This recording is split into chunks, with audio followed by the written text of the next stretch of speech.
தங்கம் விலை ஏறுதுன்னு நாம கவலைப்பட்டுட்டு இருந்தா இப்போ வெள்ளியும் விண்ணை தொட்டுருச்சு. ஆமாங்க, ஏழைகளின் தங்கம் என்று அழைக்கப்படும் வெள்ளி ஒரு அவுன்ஸ் $50 தாண்டி, அதாவது ரூபாய் மதிப்புல 4436.84 ரூபாயை தாண்டி வரலாறு படைச்சிருக்கு. 1980ஆம் ஆண்டுக்கு பிறகு இதுவே வெள்ளியினுடைய மிகப்பெரிய உச்சமா பார்க்கப்படுது. சரி, ஏன் இந்த திடீர் ராக்கெட் வேக உயர்வு? கோட்டக் மஹிந்திராவின் நிர்வாக இயக்குனர் நிலேஷ் ஷா இதற்கான காரணங்களை பட்டியலிட்டிருக்காரு. முதல் முக்கிய காரணம் என்னன்னு பார்த்தோன்னா சோலார் பேனல்கள். ஆமாங்க, சூரிய ஆற்றல் துறை அபரிமிதமாக வளர்ந்து வரதுனால சோலார் பேனல் தயாரிக்கிறதுக்கு வெள்ளியின் தேவை பல மடங்கு அதிகரிச்சிருக்கு.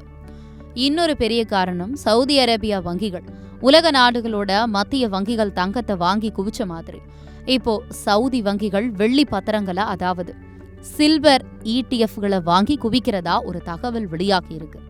இது வெள்ளியின் விலைய மேலும் எகிர வச்சிருக்கு. அமெரிக்க அரசாங்க முடக்கமும் முதலீட்டாளர்களை பாதுகாப்பான வெள்ளியின் பக்கம் திருப்பி இருக்கு.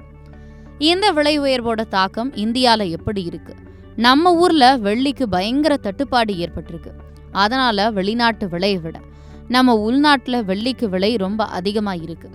இதனால கோட்டக் மியூச்சுவல் ஃபண்ட் தங்களோட சில்வர் ஃபண்ட்ல புது முதலீடுகளை தற்காலிகமா நிறுத்தி வச்சிருக்காங்க. ஏழைகளின் தங்கமான வெள்ளியின் இந்த ஜொலிப்பு தொடருமா அப்படின்றத பொறுத்திருந்து தான் பார்க்கணும்.